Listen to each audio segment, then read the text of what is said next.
Siang.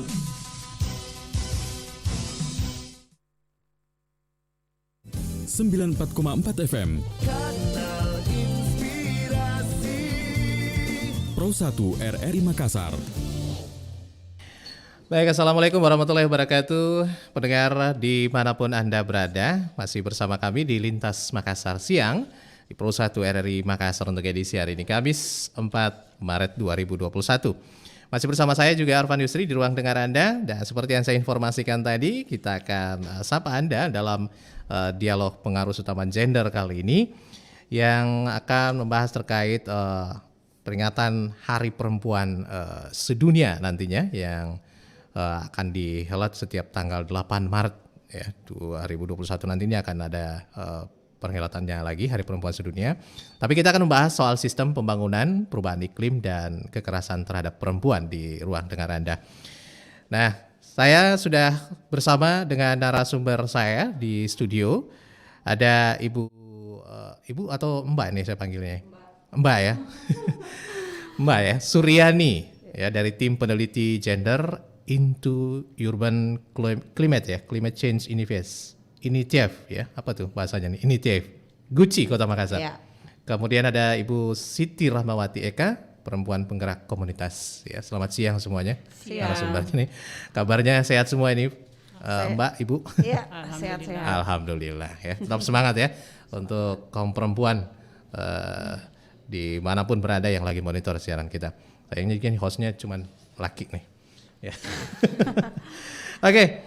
Kita akan langsung saja mungkin membahas terkait peringatan Hari Perempuan Sedunia dulu nih. Yep. Nah, siapa nih yang bisa jelasin nih? Tanggal 8 Maret ya? Iya, iya. Nah, ini diperingati seluruh dunia. Seluruh dunia. Seperti apa nih yang digadang-gadang nanti nih acaranya? Karena ini kan lagi pandemi nih. Iya. Ya, biasanya ada aksi turun ke jalan atau apa yang menyimbolkan bahwa ini kami ada loh bersuara nih perempuan. Tapi tahun ini kan pasti ada ini. Gimana nih konsepnya? Oke, selamat siang pendengar RRI dimanapun berada, dan selamat siang untuk Kakak Arfan. Yep. Terima kasih bersama-sama kami. Ya, jadi peringatan Hari Perempuan Sedunia ini adalah yang diperingati setiap tanggal 8 Maret. Itu adalah satu momentum pengakuan politik seluruh dunia, seluruh masyarakat dunia terhadap perjuangan perempuan, di mana bahwa kekerasan, kemudian diskriminasi masih terus terjadi di tatanan sosial kita. Kemudian pada tanggal 8 Maret ditetapkanlah oleh PBB, dimulai dari gerakan perempuan yang ada di Perancis dengan memperjuangkan hak pilihnya mereka, dan itulah yang terus diperingati.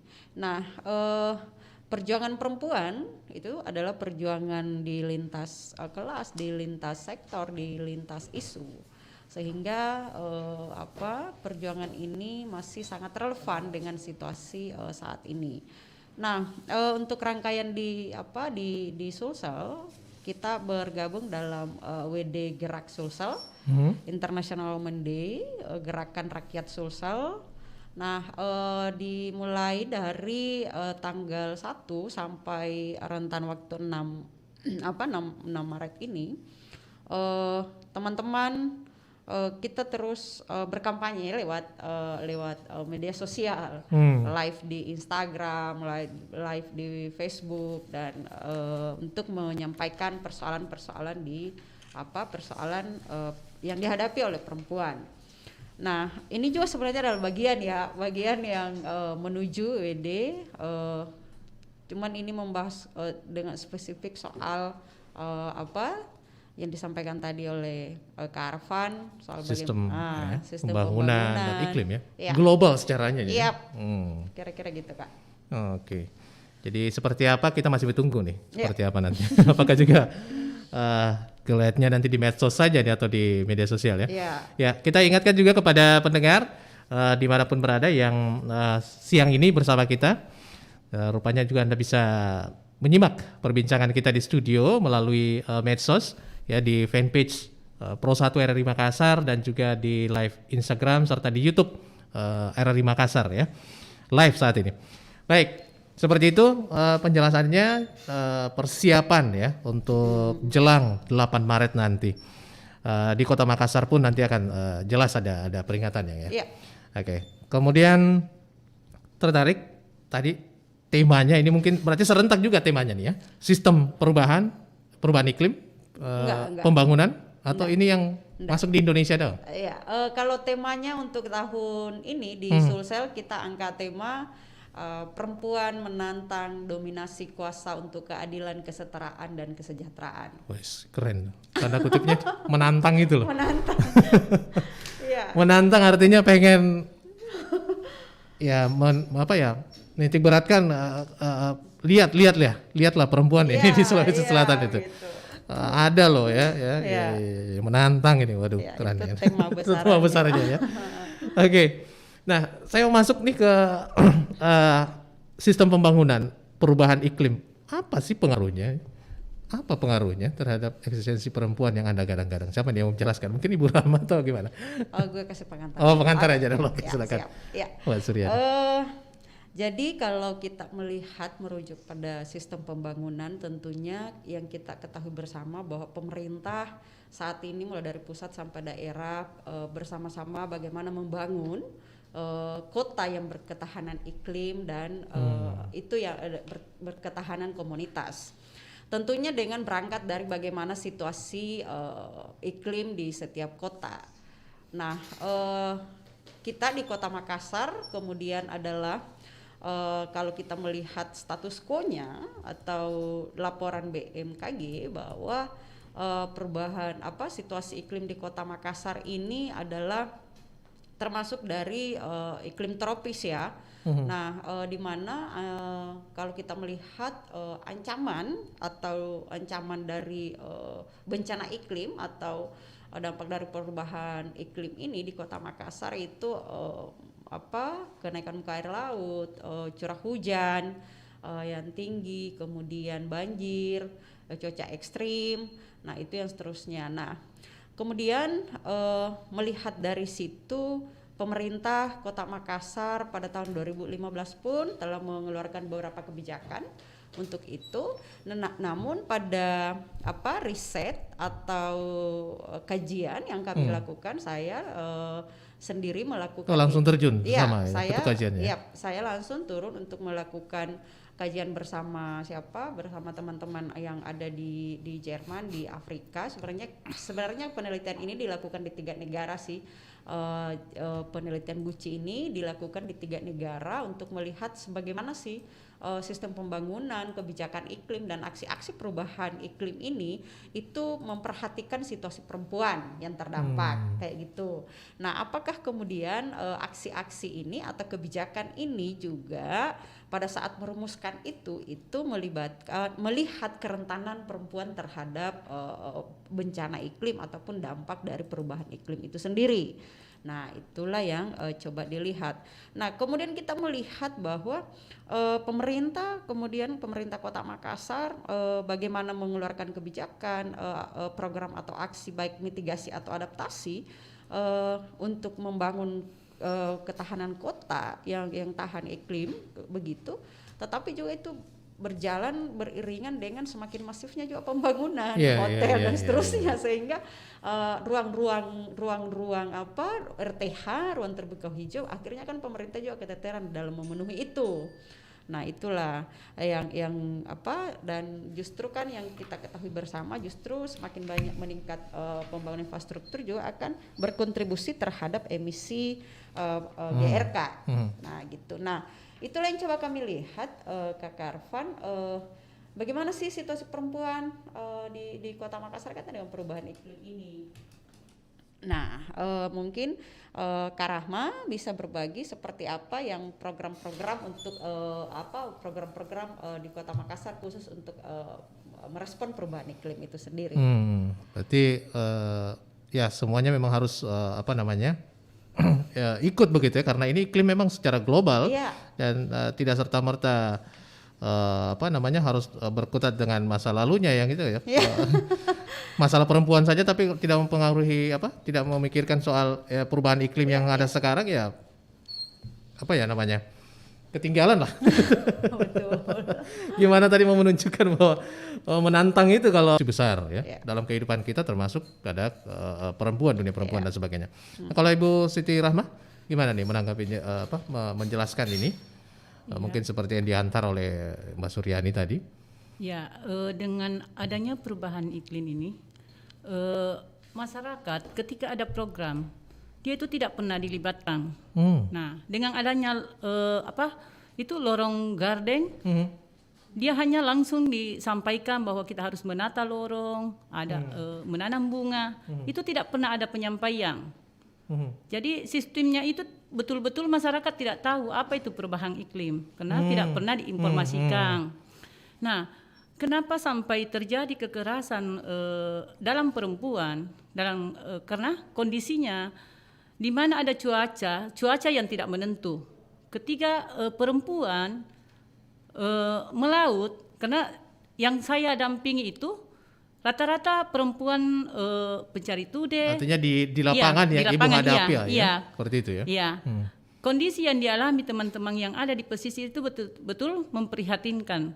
Karena kondisi dengan adanya perubahan iklim ini, mereka terdampak. Seperti tadi yang disampaikan oleh Adik Ani, bahwa dengan adanya proyek seperti itu, sehingga mereka kehilangan lahan. Jadi memang perempuan sangat terdampak di sana, utamanya di Tallo itu. Dia sekarang untuk mencari kerang pun dia susah.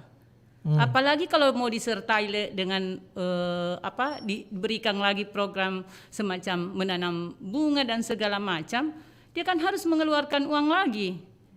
Nah, sedangkan kondisi untuk sehari-hari pun untuk dia makan susah dengan adanya proyek ini.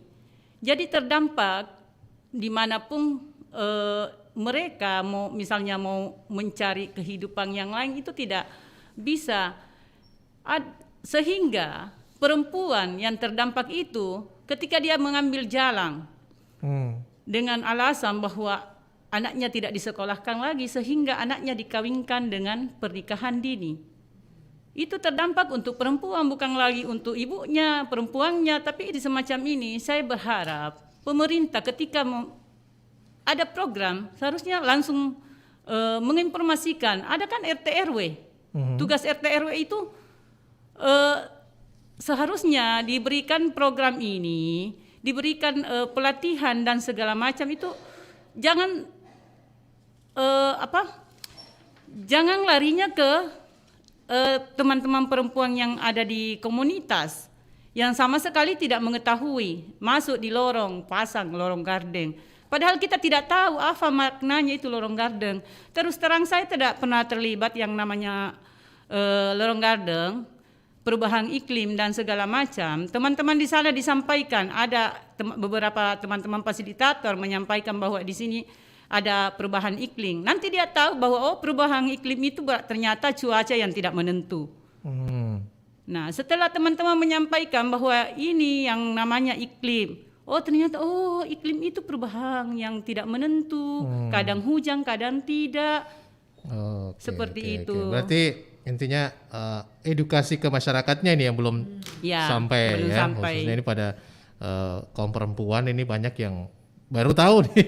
Ya, baru tahu. Betul. Baru tahu ya bahwa ini kenapa ya, karena ini, dan salah satunya adalah iklim itu yang merupakan perubahan ya, sehingga menyiasatinya seperti itu ya, yang berdampak pada lingkungan hidup ya, dan juga ketahanan mungkin dalam hal ini mungkin yang disebutkan Ibu tadi, ketersediaan sumber daya alam makin menipis ya, ketahanan pangan dan sebagainya, ini yang perlu disiasati dengan program-program ini. Tapi perlu adanya edukasi, kembali lagi edukasi. Mengapa? Sehingga mereka sadar dari awal akan arti pentingnya sebuah program itu, gitu ya. Jadi mereka bisa terlibatnya dengan lebih intens lagi mungkin ya, karena sudah tahu seperti itu manfaatnya. Ya. Tapi seru ini karena masih melibatkan, kalau Ibu tadi menyinggung soal kebijakan, program, aksi perubahan yang adil dan sebagainya. apa yang Anda ingin sampaikan sebenarnya selain protes terhadap program tadi yang tanpa edukasi dan sebagainya ke depannya ini kepada pemerintah, kebijakan seperti apa, perubahan iklim apa yang ingin Anda sampaikan ini dan apa yang kami butuhkan begitu. Nah, masyarakat yang paling dibutuhkan itu adalah utamanya di pesisir. Saya sangat prihatin dengan teman-teman perempuan yang sama sekali yang patude itu berharap pemerintah mau mengakui ketika dia itu sebagai nelayan. Itu yang pertama untuk di komunitas saya. Perempuan diakui bahwa dia betul-betul nelayan. Perempuan pengen diakui sebagai nelayan. Selama ini pemerintah tidak pernah mengakui bahwa perempuan itu ada yang nelayan. Yang diakui itu cuma laki-laki toh. Iya, masyarakat pun menilai seperti itu. Menilai seperti itu. Nelayan ya laki, kerjanya laki kerjanya gitu ya. laki. Padahal di pesisir utara kota di Makassar itu kurang lebih ada 300 perempuan nelayan yang tidak diakui sama sekali oleh pemerintah. Yang tidak dilirik, apalagi yang namanya di sini saya kutip ada 3 kelurahan yang tahu persis itu lurah. Ada 2 lurah yang mengetahui bahwa di kelurahan ini ada 2 perempuan, ada lurah yang mengakui bahwa betul-betul di Talok dan Buloa itu ada nelayan perempuan. Sedangkan di lurah Talok itu pun tidak pernah sedikit pun menyentuh teman-teman perempuan yang ada di kelurahan Talok. Saya berharap mudah-mudahan setelah ini teman-teman Talok segera disahkan bahwa betul-betul ada semacam perempuan nelayan yang ada di pesisir utara kota Makassar. Itu harapan saya. Kemudian ketika ada program, setidaknya teman-teman pesisir lah bisa langsung dikomunikasikan bahwa ada seperti ini. Pendidikan mereka rendah. Bagaimana caranya dia mau mengetahui bahwa ada semacam program seperti ini? Kalau tidak ada pendampingan yang dilaksanakan oleh teman-teman. Oke. Pengen ada pengakuan begitu ya? Ya, betul. Nelayan perempuan ini sudah berapa lama Ibu? Kaum perempuan di sana yang terjun sebagai nelayan? Ya, kalau untuk perempuan ada sejak dia umur 8. Iya. Artinya sudah dia cukup turun-temurun. Gitu. Oke. Dengan diakuinya nanti program akan menyentuh mereka. Ya, betul. Ya, pemberdayaan terhadap mereka juga akan berlanjut. Iya, betul-betul. Dan Itu yang selama kami ini tidak harapkan. pernah ada ya. Kalau dari Mbak Suryani, apa pendampingan apa yang dilakukan? Apakah dengan menyuarakannya dalam setiap diskusi? Mungkin tadi seperti dikatakan ya. Ada diskusi atau apa melakukan upaya apa kepada pemerintah Kota Makassar khususnya misalnya? Untuk menyuarakan hal ini terhadap mereka nih. Iya, jadi pengalaman kami bahwa mendengar persoalan atau situasi-situasi perempuan yang ada di komunitas di akar rumput itu yang coba dikomunikasikan, dimediasikan, dipertemukan dengan pemerintah pengambil kebijakan pastinya ya. Misalnya kalau kaitan itu dengan misalnya tadi kayak nelayan yang berdiskusi dengan dinas perikanan, kemudian legislatif, pemerintah, DPRD provinsi, kota dan seterusnya. Itu yang upaya yang kami lakukan untuk mendiskusikan itu.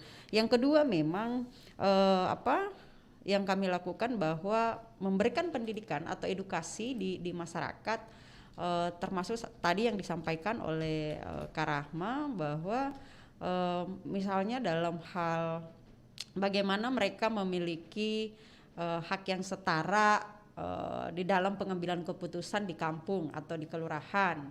Ya, mereka bagaimana melibatkan diri di dalam situ, di dalam forum-forum musyawarah desa atau kelurahan. Karena itu untuk terlibat di situ itu adalah hak, adalah bukan sesuatu yang harus menunggu undangan dan seterusnya, tapi kadang-kadang sistem itu juga kan yang ini. Nah, itulah yang coba kami sampaikan bahwa silahkan untuk berkontribusi terhadap pembangunan kita karena Presiden sendiri mengakui dan mengeluarkan instruksi soal pengutamaaan gender di dalam pembangunan. Itu pun diadopsi oleh Provinsi Sulawesi Selatan dengan adanya PUG pengerusamaan gender dalam pembangunan, kemudian begitupun Kota Makassar baru-baru ini di PUG 2016, sehingga pengerusamaan gender itu adalah sesuatu yang wajib untuk kemudian dilaksanakan di dalam pembangunan. Nah, khusus untuk di perubahan iklim ini pun sama. Mulai dari instruksi Presiden soal bagaimana pengerusamaan gender, bagaimana pelibatan perempuan di dalam merespon perubahan iklim, bagaimana kemudian Bappenas pun mengeluarkan hal yang sama, bahwa perencanaan kota itu dibangun kaitan untuk merespon perubahan iklim, maka perempuan harus ada di situ. Harus ada dengan pelibatan yang bermakna, maksud saya. Pelibatan bermakna itu adalah mereka didengarkan, mereka mengeluarkan pendapat, usulan berdasarkan pengalaman mereka, diterima, kemudian itulah yang dirumuskan menjadi suatu program. Dan itu langsung dapat dirasakan oleh mereka juga. Iya dampaknya betul, gitu. karena kenapa seperti itu Bang? Begini, karena misalnya kita berbicara soal penghijauan lorong, mereka tahu ya, misalnya kalau misal saya tanam sayuran seperti ini, biasanya tuh mereka akan memakai yang misalnya untuk memasak bersih beras, apalagi mencuci beras, airnya itu dipakai siram kan, itu kan untuk menanggal hama juga dan seterusnya. Itu pengalaman perempuan loh, gitu kan. Tetapi kemudian mereka misalnya tanam sayur-sayuran di lorong itu dikasih pupuk pestisida, kan gak nyambung. Maksud saya itu it's okay, tetapi bagaimana kemudian kita melestarikan pengetahuan lokal itu, kan seperti itu kan, pengetahuan perempuan. Itu yang kami maksud, bahwa pelibatan perempuan itu di dalam merespon perubahan iklim itu suatu keharusan, karena mulai dari presiden sampai di tingkat daerah itu mengeluarkan kebijakan pengerusamaan gender dalam merespon perubahan iklim. Tidak kemudian yang kami temukan dari penelitian ini, dari kajian ini sejak 2016 sampai sekarang kami terus melakukan ini, beberapa aksi atau program untuk respon perubahan iklim justru itu menambah beban perempuan. Menambah beban perempuan itu misalnya lorong itu, tanaman itu tidak disediakan untuk air bersih. Mau tidak mau, perempuan untuk uang, untuk kebutuhan rumah tangganya dikasih beli air. Untuk menyiram tanaman, karena katanya tanaman itu tidak bisa dipakai air dipakai untuk beli pupuk. Jadi maksud kami adalah inilah yang pentingnya melibatkan perempuan itu di pembahasan perencanaan untuk perubahan iklim, sehingga pembangunan kota, sistem pembangunan kota berketahanan iklim dan adil gender. Kenapa? Dengan seperti itu tidak ada beban bahwa pembangunan suatu daerah tidak dibebankan terhadap perempuan, tidak menjadikan perempuan sebagai objek tetapi subjek kalau dilibatkan dari awal. Gitu. Waduh. Emang menarik ya kalau berbincang soal program dan perempuan begitu ya. Karena sebenarnya banyak hal yang bisa dilakukan oleh perempuan ya. Dan itu terbukti sekarang begitu. Dan kemudian juga apa yang disuarakan ini adalah benar-benar pengen membuktikan bahwa akuilah ya kalau yang masalah tadi akuilah.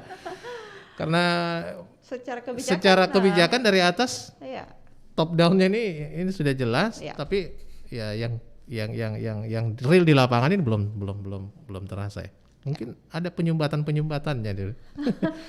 Kalau mau dilihat penyumbatannya gimana, di mana soalnya nih? Kalau tadi kan saya tangkap ada penelitian nih dari 2016, pasti sudah dapat lah titik-titik permasalahannya. Tapi kita akan bahas sebentar selesai. Ya. Kita lewatkan dulu satu informasi berikut.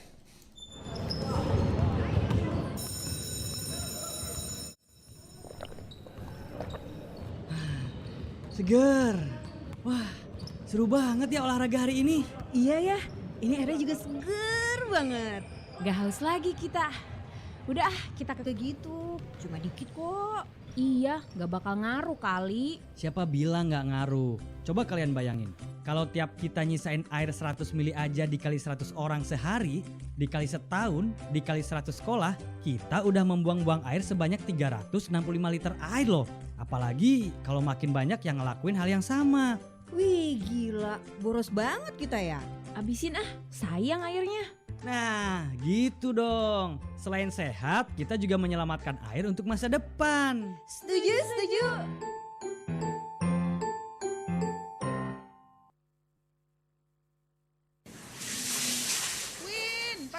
kok yang hemat. Masa cuci muka aja bak sampai tinggal setengah gitu? Biar bersih nih. Bersih kan sebagian dari iman. Lagian nih airnya banyak tahu. Ya, kalau boros gini lama-lama air juga habis. Tar listrik pas, soal ada jawab. Biarin. Biar rambut kinclong, aku kasih sampo yang banyak. La la la la la. Ya, aduh Kak, mati lampu nih. Nah, tahu rasa kan? Listrik mati. Ya Kak, gimana dong kalau kayak gini? Minta tolong dong bukain keran tampungan air dong, biar airnya ngalir ke kamar mandi. Tampungan air kosong. Kamu nggak ingat nampung air tadi pagi? Iya Kak, aku lupa. Makanya jangan ngeyel. Air adalah sumber kehidupan. Meski jumlahnya banyak, namun kita tetap harus berhemat. Yuk hemat air, gunakan seperlunya agar anak cucu kita tak kekurangan air di masa depan. Harus di tengah pandemi ini berjuang ya, hanya dengan penghasilan untuk tadinya hanya untuk cari makan, sekarang double lagi ya, untuk pendidikan anak dan sebagainya ya. Aduh, pengalamannya luar biasa Ibu. Salut lah sama komunitas ini, komunitas penggerak ini. Kalau saya ke sistem, berarti cocok ke Ibu Suryani nih, Mbak Suryani nih. Kalau tadi saya bilang sudah tahu kan sumbatan-sumbatannya untuk mengadunya kemana nih? Gimana mengawal suara-suara mereka ini? Ya. Ada respon nggak?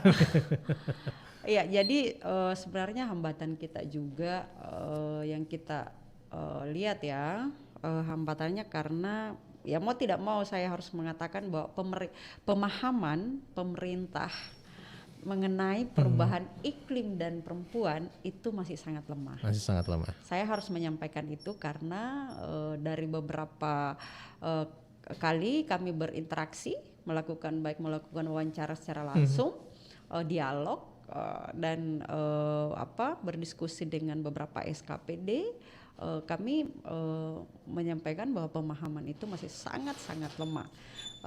Sehingga meskipun misalnya ada temuan-temuan dari seperti apa yang disampaikan oleh tadi Kak Rahma, teman-teman kami kemudian di lapangan bagaimana kemudian melihat kerentanan perempuan terhadap situasi dari perubahan iklim atau dampak dari perubahan iklim, tetapi kalau dari segi pemahaman itu tidak ada, maka itu juga disitulah hambatan besarnya gitu. Nah, kita ada nih semacam misalnya ada temuan seperti ini, ada beban ganda terhadap perempuan, ada kekerasan terhadap perempuan, ada pengeluaran lebih terhadap perempuan. Ketika itu disampaikan misalnya oke, diterima, tetapi itu butuh diskusi berulang-ulang, tidak serta-merta misalnya kita datang. Jadi untuk isu ini ya saya mengakui dari pengalaman saya melakukan riset, tantangan hambatan kita itu ada hampir di setiap sektor gitu loh. Maksudnya di instansi misalnya bertemu pemerintah kita juga harus saya tidak mengatakan kalau saya ahli, tapi dari riset yang kami lakukan berdiskusi itu bagaimana membangun soal pemahaman mereka mengenai pelibatan perempuan dalam respon perubahan iklim. Bahkan beberapa SKPD, beberapa pemerintah kepala dinas yang kami temui berdiskusi menyampaikan bahwa ini berat. Menyampaikan ini berat karena gender saja, pengaruh kesetaraan gender saja ini sudah berat, apalagi ditambah lagi dengan perubahan iklim.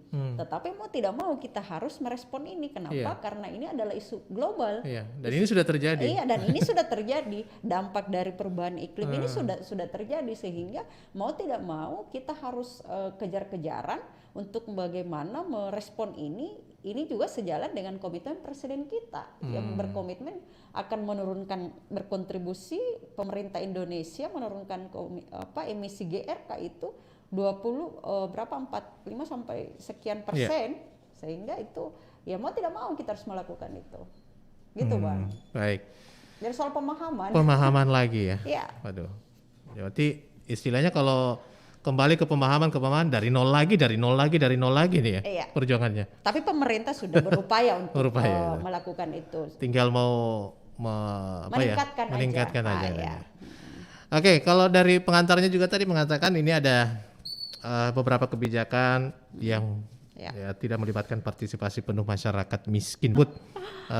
Karahma ya, dari para di pesisir tadi ya. Termasuk perempuan, kajian-kajian, aksi program yang dilakukan. kalau masuk sedikit ke pemerintahan ini, Mas Suryani. Ya. Apa nih yang akan dilakukan ini? Ini kan sudah terbentuk nih pemerintahan baru nih. Oh. Khususnya kalau berbicara soal pemerintahan Kota Makassar nih. Ya. Ada tentunya apa ya, pertemuan-pertemuan sebelumnya pasti. Ya, mungkin perlu diingatkan dan sebagainya. Akankah itu dilakukan lagi? Ya, tentunya kan tidak akan gentar dulu kan, pasti harus akan tetap mencoba nih, apalagi kalau ada harapan nih, ada salah satu terwakilkan dari perempuan ini. Betul Ya, sekali. mungkin bisa menjadi jalur Kak Suryan dan kawan-kawan dan Ibu Rahma juga ini untuk bisa mudah mendapatkan ada sedikit lah ada sedikit lah perhatian lebih dibanding tahun-tahun kemarin. Ada nggak? Iya, kami sebenarnya di 2 hari lalu sudah berkomunikasi dengan Bapeda kaitan dengan ini apa yang kami lakukan. Kami akan melakukan upaya-upaya bertemu atau melakukan audiensi, tepatnya audiensi dan dengan pemerintah wali kota terpilih, termasuk dengan wakilnya, akan menyampaikan dan menyerahkan hasil dari kajian kami.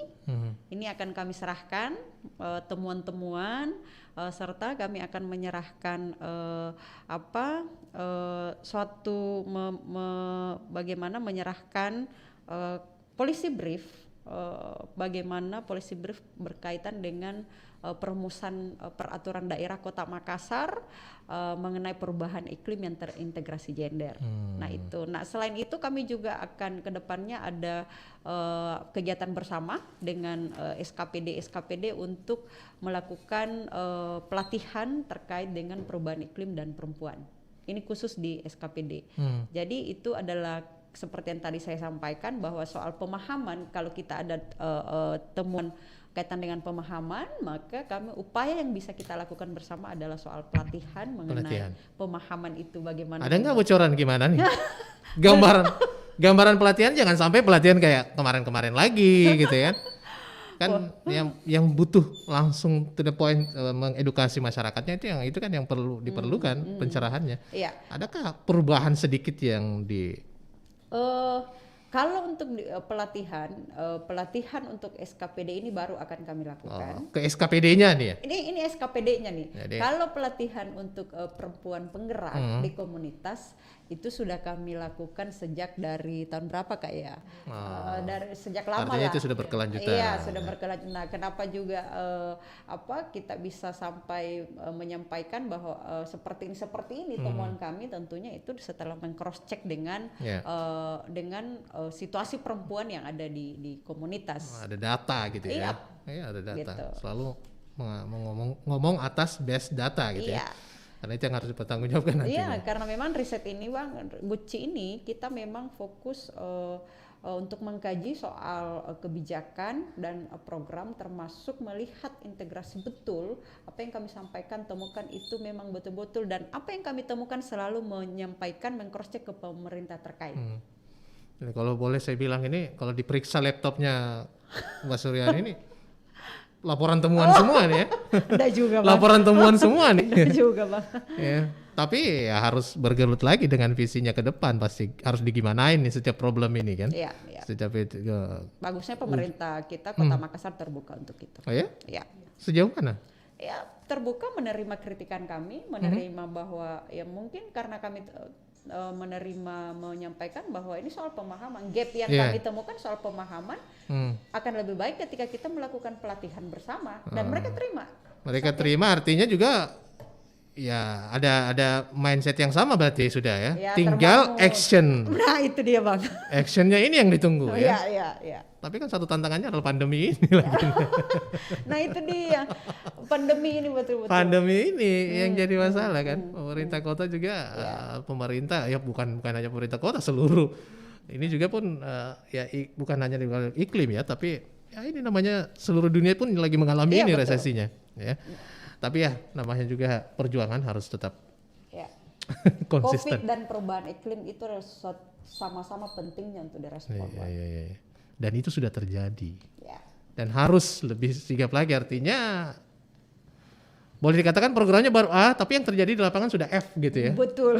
Ini berarti harus ada langkah harus maraton ini. Gitu. Sementara bebannya makin berat ini. Aduh. Gimana nih Bu Rahma? masih Bu Rahma ini lebih banyak bebannya juga nih karena dia langsung dia langsung terjun Iya, gitu betul. ya. Langsung terjun ya. Aduh. Gimana nih Bu?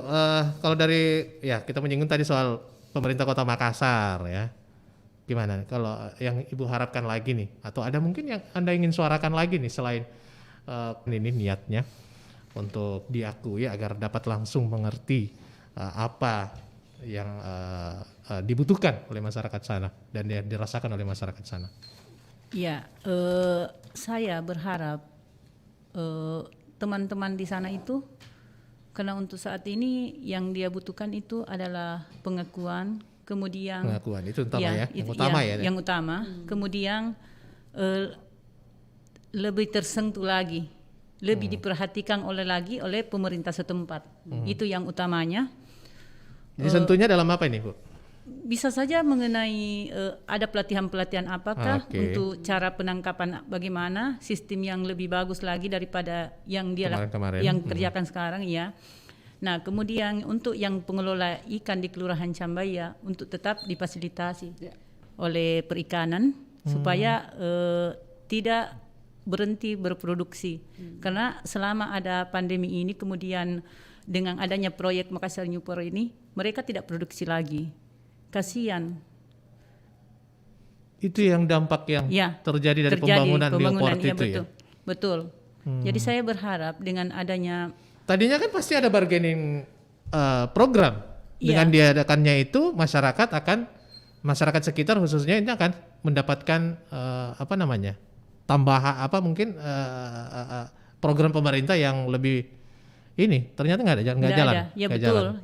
Semenjak tahun 2017 itu mereka tidak berproduksi lagi dengan adanya pelabuhan pembangunan ini. Mereka betul-betul peralatan mereka sudah tidak difungsikan lagi. Ada beberapa yang masih berproduksi dengan mandiri, tidak berkelompok lagi. Jadi kasihan yang pernah diberikan bantuan itu sama sekali tidak dipakai lagi untuk teman-teman yang ada di pesisir Cambaya itu. Otomatis program untuk itu hilang juga. Hilang gitu juga. Programnya ya. Saya berharap dengan temuan-temuan yang sekarang ini supaya teman-teman yang ada yang di komunitas itu bisa diaktifkan kembali dengan pelatihan apakah ataukah adakah bahan baku yang bisa dikelola kembali. Seperti itu. Oke, mungkin karena sumber daya alamnya yang sekarang sudah berubah di sana ya, sehingga kebiasaan yang mungkin dari masyarakat sendiri yang tahunya mendapat mencukupi kebutuhan hidupnya dengan nelayan saja ataupun mencari aktivitas tadi mencari kerang itu ya, gitu. Nggak ada program pemberdayaan yang dilakukan oleh pemerintah untuk men-change begitu. Mengalihkan, nggak ada. Mengalihkan maksudnya ya mungkin dengan program yang dibangun oleh pemerintah kota nggak ada sama sekali menyentuh. Nah, untuk saat ini, misalnya ya pemberdayaan UKM ini dengan produksi apakah yang lain gitu, nggak ada diserahkan ke sana. Belum. Nggak ada ya. Belum. Itu ya. Sehingga mereka pasti ya hanya taunya ke situ ya, berusahanya kembali ke situ lagi. Iya. Padahal sudah nggak. Seharusnya alamnya sudah tidak seperti dulu lagi ya. New Port ini ya tentunya pembangunan ini salah satu tadi perbincangannya untuk sistem perubahan iklim dan pembangunan ini dampaknya salah satunya ke situ. Yang ujungnya adalah ke masalah dapur, kekerasan rumah tangga kepada perempuan juga nih. Nah, sebagai closing mungkin Bu Suryani ada yang ingin disampaikan lagi? Melengkapi kebersamaan kita biar lebih perempuan-perempuan di sana ini ada nih. Ada nih saudara-saudara kita di pesisir dimanapun ini yang terdampak rupanya yang ya mungkin ada yang di tengah pandemi ini ada yang asik-asik saja enteng-enteng gitu ya. Ya, saya mau menyampaikan seperti ini bahwa pembangunan itu bukan sesuatu yang haram ya, atau kita tidak menolak pembangunan, tetapi ketika pembangunan itu dilakukan tetap dengan mengikuti sebagaimana aturan berlaku pastinya, itu satu. Yang kedua adalah menempatkan perempuan itu sebagai subjek bukan objek. Dengan mereka sebagai subjek maka tentunya mereka akan didengarkan mereka dilihat suatu prioritas seperti itu. Itu kaitan dengan pembangunan di Kota Makassar, bahwa kita bisa berorientasi dengan investasi, tetapi tidak meninggalkan atau mengabaikan hak-hak masyarakat, hak untuk mendapatkan lingkungan yang baik, khususnya hak perempuan di dalam mengakses sumber-sumber kehidupannya.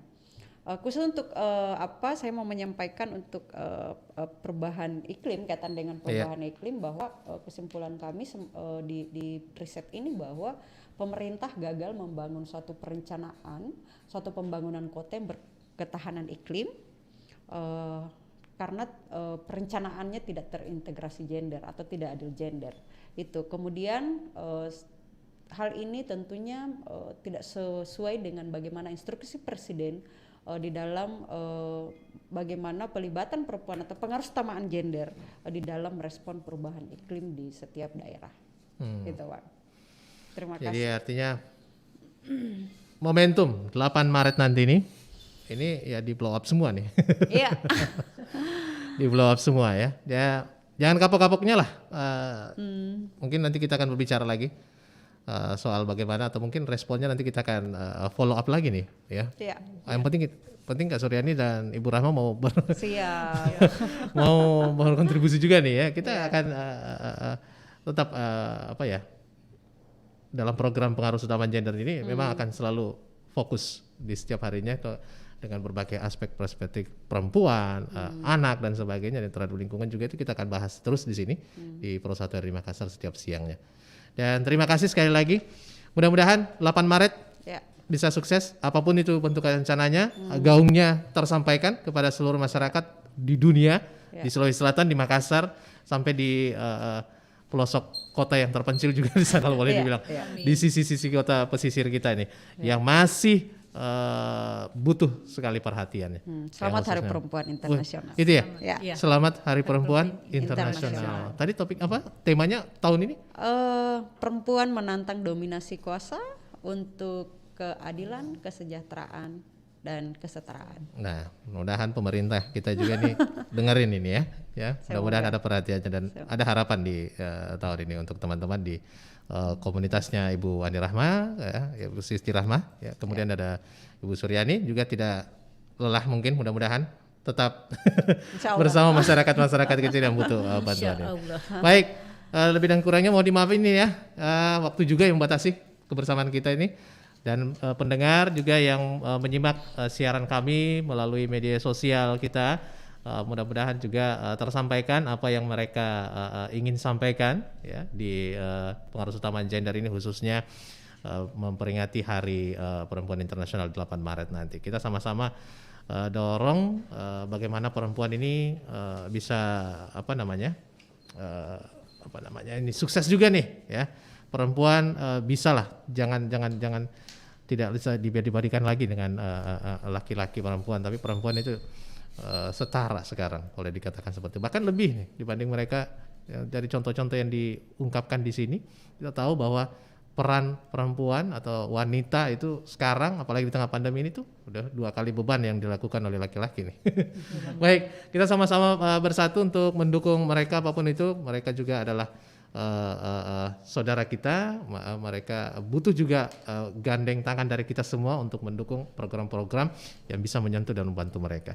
Saya Arfan mengucapkan terima kasih atas kehadirannya di studio. Assalamualaikum warahmatullahi wabarakatuh dan sampai jumpa. Waalaikumsalam.